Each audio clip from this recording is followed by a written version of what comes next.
Hey, welcome back to the Yarnquisitions Knitting Podcast.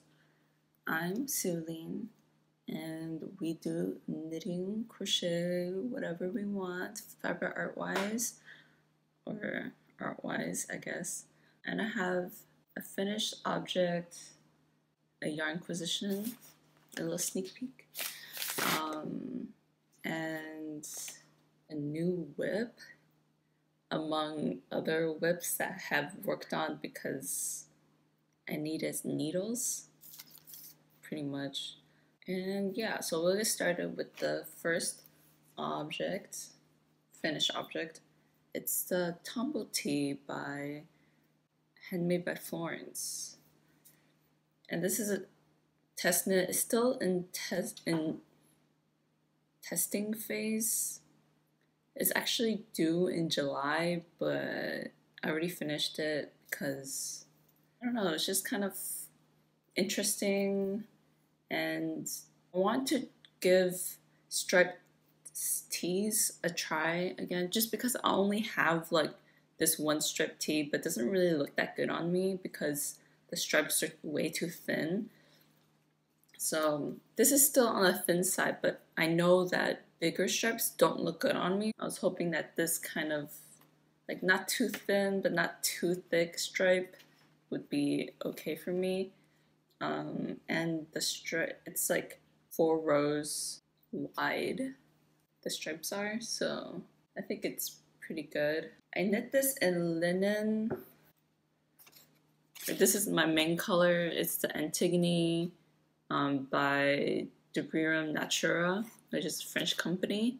And they sell this in 100 grams, so you get like 260 meters per 100 grams. So that makes it technically a sport weight, but it knits up like a fluffy fingering, or not fluffy, but like a solid fingering weight yarn. And so it doesn't knit up like a traditional sport weight does, because linen is technically much heavier than a wool, or most plant fibers are much heavier than a wool is. So that's why this is kind of like hefty, because it took like 150 grams for the main color when it usually would take 100 grams. And this is in the smallest size A, I think, which is for people between 75 and 80 centimeters ish. And I don't know if it's my yarn choice, but the arms are quite tight. And and as you know, maybe like during the summer or whatever, my like freaking arm are like sticks.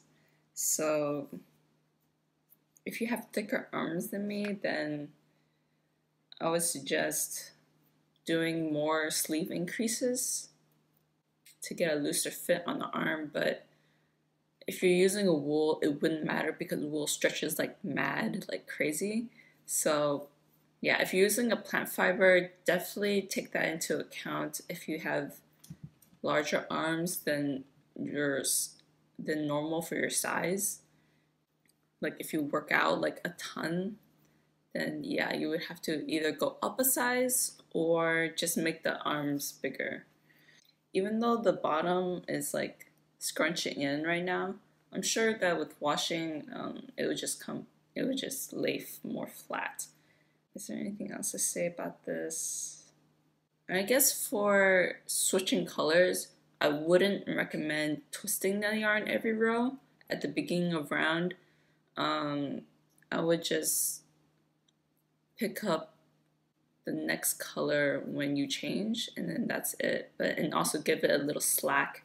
But other than that, yeah, that would be the best way. Because right now my beginning of round looks like trash. The beginning of round is complete trash because of that. And I think I did nothing special, just picked up when it was time to pick up for the next color on the body, and that made it like much cleaner and not pucker as much. But I mean, you can still kind of see it. But yeah, it looks like super seamless. So I'm pretty happy with that. I think Florence and like a few other test knitters didn't get it as lined up as I did, even though we did the same, I think we did the same technique for a jogless stripe. One round of the other color, and then you pick up the stitch from the bottom, which is in a different color, and then you knit together. Or you pick up the stitch, put it on the left needle, and then you knit it together with that current stitch on the needle. And then, yeah, that's the easiest way to get a jogless stripe. I thought it would be like really bulky, that kind of jogless stripe, but it's not. But I guess for like DK and worsted weight yarn, it would be really bulky, but I mean, this is fingering weight, so it's fine. And the other linen that I use is from colourmart, so you can't get it, or can't get that particular one anymore, but they still have like other linen options. Let me show you how much I have left. So I still have this much left, which is not enough for another anything. Maybe it would be enough for like a contrast, something like another t-shirt, but only as the contrast color. And I just stuck the whatever I wound up onto the bottom, because there's no like good way to keep this kind of linen yarn like from unraveling, unless it's on a cone, of course. Working with this ball, it was really annoying, or just antigone balls in general, because as you work with it, like a chunk of the yarn just like sloughs off, or like this much yarn comes off the ball, and then you have like a mess of yarn in your bag. So that's kind of annoying. Of course, it doesn't really make or break the yarn. It's still really nice, shiny yarn, and the really, really shitty downside of this yarn is when you rip back, it low-key disintegrates a little bit every time you rip back. So yeah, be careful to like not work this up like more than twice or 3 times, I think, because I had to rip back a little bit for this, and it like comes apart kind of, like it gets the plies come apart, and then it gets more fuzzy, which I mean, it could be a positive, but it does disintegrate a little bit. I haven't woven in all of the stuff, or all of the ends, because I'm gonna wash it and then we'll see how it comes out. I just noticed that kind of like puckers here, but that's kind of normal. And make sure that this area, this area, when you work back and forth flat, is loose, because one side is loose and the other side is tight. So that's just my bad. It has nothing to do with the actual pattern. It's just your execution of the pattern, or my execution of the pattern. So yeah, this side was tight and this side was really loose. I mean, the neckband, the collar kind of resolved that, but you can still see it, like, you can see that. And linen is less forgiving, so, or plant fibers are less forgiving, so that kind of sucks that you can still see it. But if you're working with wool, keep it loose. And especially if you're working with plant fibers like cotton, linen, and stiffer fibers like silk. Even though silk has a bounce back, but it's still like when you work with it, it's really stiff because it works like a plant fiber, but when you wash it, it acts like a wool or animal fiber because it is an animal fiber. Okay, I think that's enough of the tombo tee. And I wore it right after I finished it. It's pretty comfortable, I gotta say.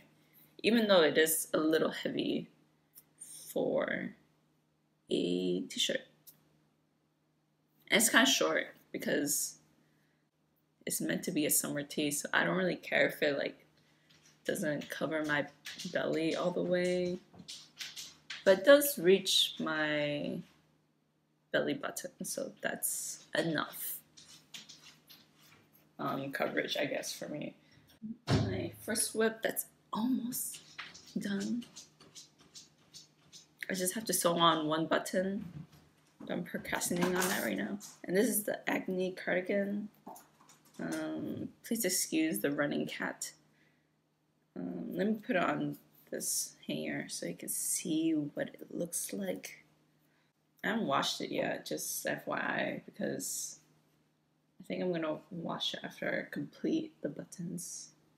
It's a little tricky to put this on the hanger because I'm not sure exactly where it's supposed to fall. So yeah, this is what it looks like for right now. The ribbing kind of cinches it in a little bit, but I'm sure it'll block out as well. I think it's supposed to be a little tighter than the brioche. Buttoning it up so you can see what it looks like buttoned up, and so I can like shimmy this so it can lay better on the hanger. Well, I don't know, I can't make it lay better because I haven't washed it, so there's that. So I got the 3 buttons, and then the 4th one broke in its bag, so I'm gonna have to glue that together. I mean, I only chipped a little bit, but I can't, but it's like really sharp, so that's why I can't put it on. I'm gonna super glue it, so I'm like procrastinating because it's like annoying. I don't want to get glue all over my fingers too, so there's that. So yeah, it looks good. I tried it on, and it's a little tight everywhere except the body. The ribbing is tight, the arms are tight. So yeah, hopefully it'll block out. So. Excuse the cat on the table. Okay, excuse me. Please go.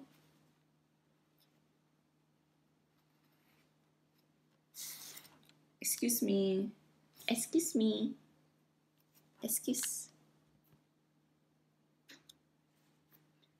me. Okay, thank you. Goodbye. And this is what the back looks like. It like kind of dips a little on the collar, but I don't know. I think that's supposed to happen because of the construction. So yeah, I almost finished, and I have to finish it within 5 days, I think, so that I can submit for the typical agnete cal on Instagram. So yeah, this is where I'm at. I mean, I think I can still wear this even after washing because it's still cold. The wind chill here is super real. Why is the wind chill so crazy here? And I had to finish the stone sock, and I had to do so many modifications because my gauge is completely off. My row gauge was really off, so I would suggest using like a thicker yarn or going up a size in needle. I'm using a 4-ply yarn, so that's probably why, because the original pattern used a fingering weight yarn. Definitely use a fingering or sport weight yarn for this. I would probably have to use a sport weight or something similar. So the modifications, I did a folded cuff, and then I did 2 more repeats on the leg, and then I did the gusset and heel turn, heel flap, the same as the pattern, which gives you 1 full repeat, I think. And then I did 1 extra repeat for the foot. And I low-key kind of fudged this decreases, so I did the decreases way sooner, or more. Not more, but way sooner than it says in the pattern, because I only had less than 5 centimeters for the toe decreases. I think in the pattern you're supposed to have 5 to 6 centimeters left. It doesn't say, obviously, but I think that's around the calculation for rows. So maybe I did this a little longer than you're supposed to. I mean, I did 1 more repeat here, but then it would have been like way too short. I really had to fudge this sock. I did try it on, and that's why I did those modifications. I had to finish this so I can finish the sleeves, because my 2.5s were, and the cable were taken. So yeah, so I could do the small circumference. And I do like how it turned out. It is quite light in color for a sock though, so I don't think I'm gonna buy any more sock yarn that's this light in color, because this is like pretty much a beige with like slight variegation. So yeah, I think beige is my color this year. I just knitted so many beige colored stuff. 2023 is beige for me. And I haven't started the second one because it hurt my hands, and yeah, I don't know, it just took me so long to finish this. So I'm procrastinating on starting another one. Probably because I want to make another Euless genser from the Sandnes garn Mictodama booklet, but in a blue color, because I do use that mohair sweater quite often. So I want to make a blue one, and it'll match my... I mean, I just have a lot of blue clothes, so it'll just match my outfits in general way more than the pink one does. And then I could adjust the fit, because that would be my 3rd round yoke sweater. I did work on the June top, and I did finish the body. It does look kind of short or small, but I mean, I think it's long enough.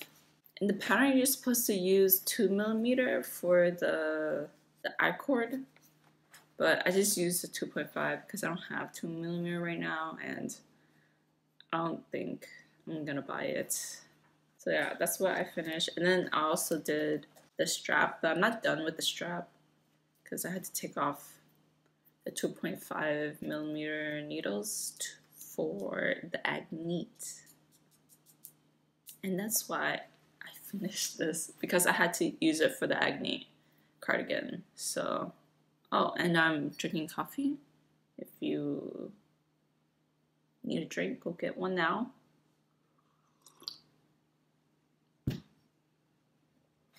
And yeah, do this taking me freaking forever, because I don't want to try it on, to be honest, because it's still cold, so I just don't want to try it on, because I have to take off everything, and annoying. That's why I haven't really been working on the strap, because I don't know how long I should make it. I swear I started this in like September, and now it's summer again, because September is technically still summer for the area. I'm sure other places are already super hot, but not here, so technically I have time. And I started this week. Did I say that was the June top light by petiteknit? I'll have everything in the description, so if you need to go back and look, it's there. This is the Kelly Genser in the Sandnes garn DIY, or just 2109 is the booklet number. And these are on 5s or 5mm, quite chunky compared to all the stuff that I've been knitting. It's kind of like an exercise for my hands because you have to move, make bigger movements. It's been interesting to work with it. I'm using Purl Soho knitting yarn, which is a DK, but it's like bordering worsted in my opinion. It's because it's like really fluffy, but I'm holding it with the JC Rennie strawberry sherbet. There's like a mix of Shetland and lambswool, I think. And it's a 4-ply, so I just held it together to make it a bulkier yarn, to make it more like a worsted. Pattern calls for purl and a tin silk mohair, which is, a purl is like a DK weight yarn, I think, coupled with the tin silk mohair, that's like a fingering weight. Even though technically it is a lace weight, but it fills in the gaps, so it's more like a worsted weight yarn. So, and I'm doing the Kelly Genser with the split because I feel like that would get more use for me. And I could wear it longer as well, or wear it more for more months in a season. So yeah, and I started this like 2 or 3 days ago. I think 3 days ago. Italian cast on took me kind of like a whole night to do because I don't know, it's just so hard to do it with short tip needles because they're dull. They're kind of dull needles, and I don't really like to work with dull needles. So as soon as I could, I switched to the Knit Picks 5-inch needles on 5mm, because you start with 5mm here too, so you get that nice funnel neck. I haven't tried it on. Maybe I should before I go any further, because that would suck to finish it and then not have it fit over your head. So let me try it on. Oh, that's the back.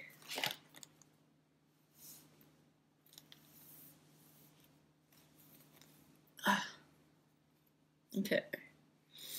At least I can get it over my head, because this is a, what do you call it? A full twisted rib. So even the inside is twisted. So you have to twist your purl, which is so annoying. Okay, like I fucking hate it. It's no wonder that most designers do a half twisted rib instead of a full twisted rib. But I already started the whole thing with a full twisted rib, so I gotta keep going with it. But if I ever make this again, if with that strong if, I'll do it half twisted, because holy Jesus, I really do not like to purl through the back loop. That's something I don't want to do anymore. But you have to do it for the raglan, and then of course, because Kelly Genser, it just keeps going. If you do the split version of the Kelly Genser, there's even more twisted rib. So that's just my fault. I also didn't know, because I've never done a full twisted rib. Only ever done like half twisted. So now I know. I don't know why all the designers do have twisted rib, because ain't nobody who really wanted to do that purl through the back loop. I think I'm almost done with this. Oh, and for the sizes, I think it goes from XX small to 2XL, it says. And I think 2XL and XXL are two completely different sizes, but I don't know the difference between them. So that's 7 sizes, which is kind of more than what they usually do. Double or XXS is 104 centimeters, and 2XL is 135 at the bust. And if 135 is too small, then you can just go up a needle size and or go up a yarn size too. That usually helps make the piece bigger. But everything gets bigger, so you win some, you lose some. The double XS is kind of my normal sweater size. It's already like pretty oversized, so that's why I stuck with that. But honestly, 104 centimeters is just like an X small, so I don't know why there's a difference. So yeah, that was my last whip. I think 3. I mean, the sock is kind of a finished object, but also not finished because I can't wear it. So I guess that's a whip. I'm almost done with the first ball of the knitting yarn in the color Piglet Pink. What surprises me is that basically there's the same color, just this one is slightly lighter and a little grayer and a little beigeier in tone, but this is like much brighter. So yeah, and then when you mix it together, it's like more muted, which I mean, I like a more muted palette, but still not as light as this. So yeah, you can definitely tell when you put it next to each other like that. But there's more like variegation because of this one, the rennie supersoft and strawberry sherbet or sherbet, yeah. So yeah, I'm gonna have to get out the second ball soon. Especially for the agnete, I had to pick out so much vegetation from the yarn, which I mean, I guess is a good thing because you know it's like minimally processed yarn. For the rennie cones, it's also kind of annoying because it's a 4-ply yarn, so if you take out too much fuzz, then the yarn becomes thinner some places. I mean, it's already thin yarn, so I guess it's not too different. And yeah, so I bought nutiden yarn because there's this color I really liked. So that's why I got it.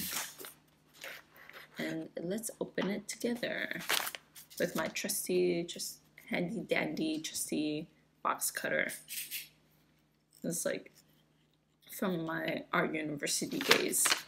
And I put a piece of paper here because it's my private information, so that's why it's there. Mimi.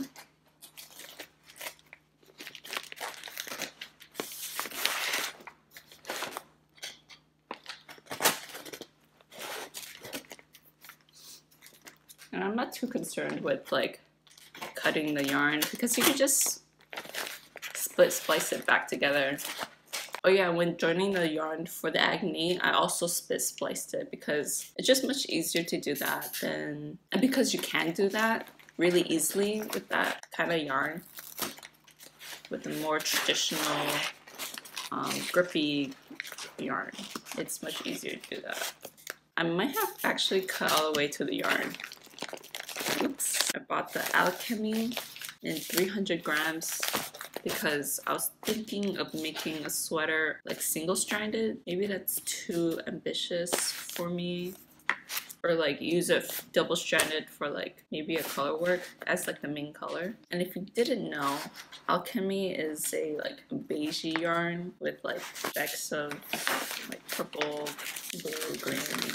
It's kind of interesting. There is some vegetation in it still. It's more grayer in my opinion. A little greener than I thought, which is fine. And there's like purple hair, I guess. It looks like hair, but probably wool. Where's the start? Oh, I think I found it. So it is unspun roving, and it's quite thin actually. So I can use it like a light fingering or something, or fingering weight. It smells like dye a little bit. It does smell clean. Oh, it just has some bounce to it. It's a little different from what I thought it would look like, because the pictures are so like kind of blown out a little bit. But yeah, it's much more like grayer, a little more purple, a little more green. I don't know if it'll come across that way on screen. Definitely like a light neutral kind of color. It's supposed to be worked with the other colors in this collection, and this is the lightest color, which I'm glad I got, because in my opinion the other colors were kind of dark. But yeah, there's much more purple in this than I thought for sure. And there's some vegetation in here as well. It's a minimally processed yarn, so you're gonna have to deal with that. Now I just need like a bag to put this in because it's open now. It is soft, that's what I gotta say, because I was really like concerned that it would be like really itchy or too hard. Like Einbond, it's like the scratchiest thing. It's almost like plastic because it's so scratchy. So yeah, so here's my test. Okay, not too bad on the arms. My stomach, it's a little scratchy on the stomach. Definitely scratchy on the décolleté area, but it's not bad. I don't think I think I can, if it's like a funnel neck that doesn't touch my neck, I could definitely wear it for sure. Maybe it used to be much scratchier in the past, but this one's pretty soft.